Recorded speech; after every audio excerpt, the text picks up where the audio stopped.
I barely keep any part of my life in any semblance of organisation, and not least of those is my video recordings.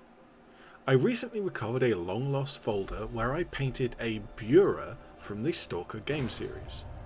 This specific model is a game rip made by Alcaver Arkenstone. If I forget the links in the description, remind me and I'll pop them in.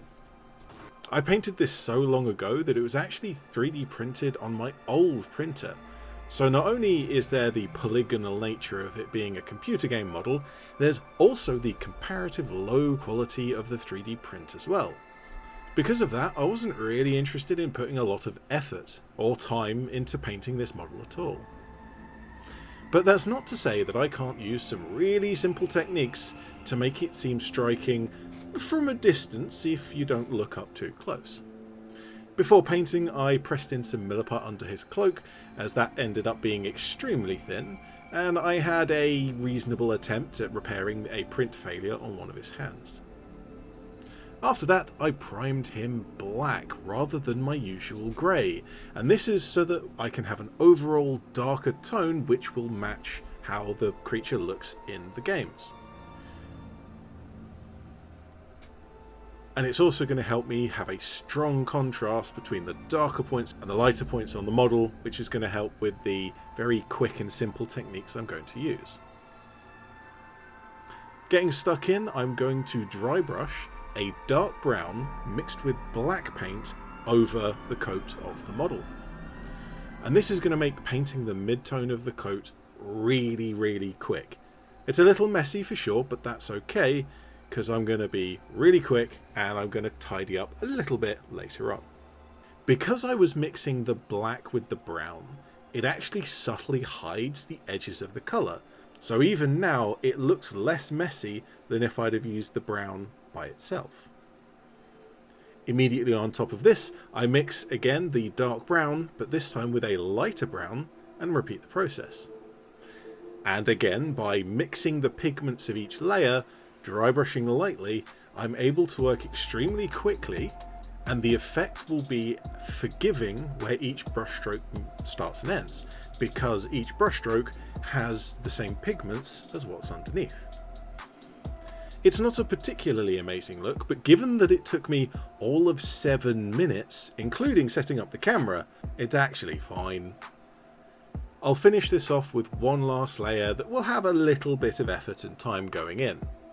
I'm going to paint an old-fashioned last layer highlight around the parts of the cloak that are pointing upwards, any surface that would catch light from a light source above the model.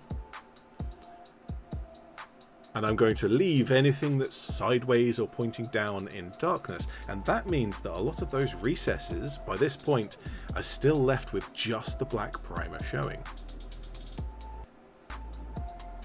I say that was the last layer. There was secretly one extra tiny bit that I did, and I mixed in some tan into the light brown to brighten it even further, and I just added a tiny little bit of this paint mix around the hood and the cuffs, the highest parts of the model where the light's going to be caught the most.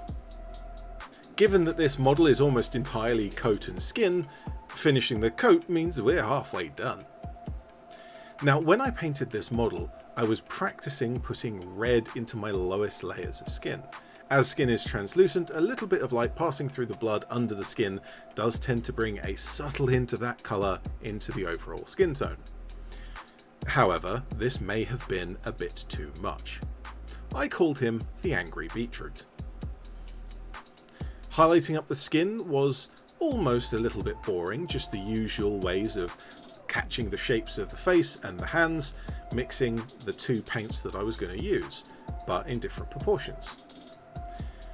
After the first layer of red, the second layer was half red and half tan.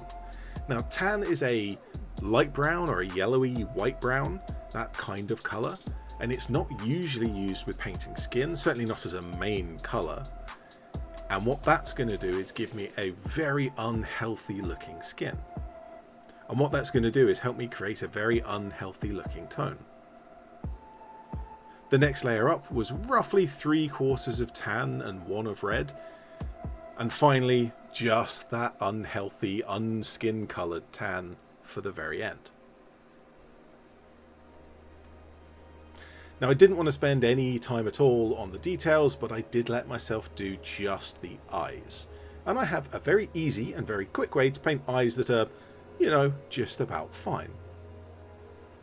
Paint a white stripe across each of the eye sockets, and you don't have to be totally neat, but make sure your paint is going on nice and smooth. Give it a moment to dry and then come in with some black, or if you prefer a brown or a blue, whatever you're using. I tend to paint the black vertically so that I can maintain the white on the sides, and the mess ends up on the top or the bottom along with the mess from the white, and we can clean it all up in one go.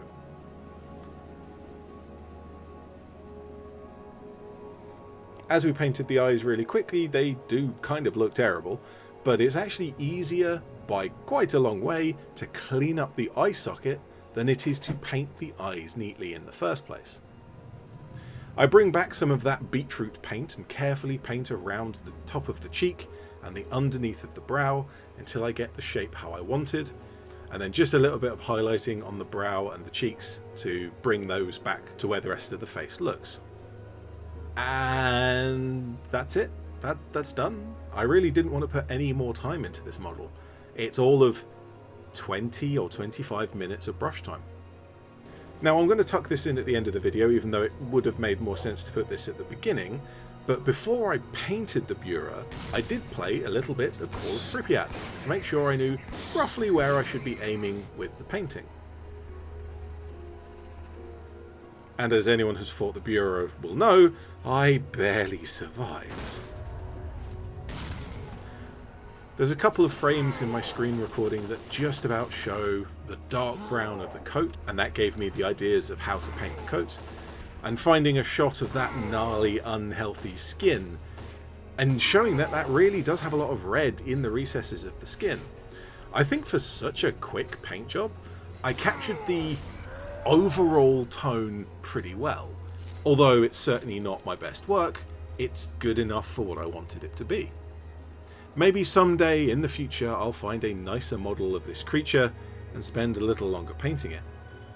Well, for now, I'm ED-SKaR, always will be. Thank you very much for watching.